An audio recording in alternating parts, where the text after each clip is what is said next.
We know that in previous years, mail-in ballots have come in pretty much at a split between parties. But this year, they've been very much in favor of Joe Biden. And we can tell you that that's largely due to the president's own rhetoric, according to research.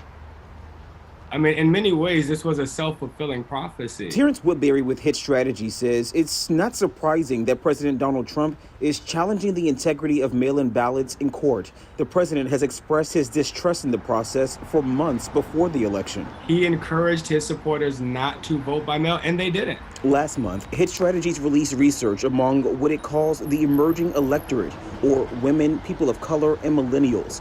It found that largely because of the coronavirus pandemic, 70% of voters of color were either planning to vote by mail or vote early. And that is exactly how we have seen the ballots play out. But among those 70% of voters of color Hit Strategies surveyed, many of them expressed distrust in the system. So how are they feeling now? Even amongst Trump supporters, they are looking for a more independent referee.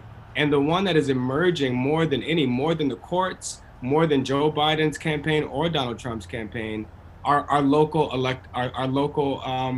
election officials. That includes local clerks, secretaries of state, and election boards. Woodbury says they're being looked to as the most trusted source to count votes and settle any disputes about the results. Yeah, and those election officials are going to be busy. They still have a lot of work ahead of them as votes are still being counted, and there will still likely be recounts in some states in the coming days. Tony?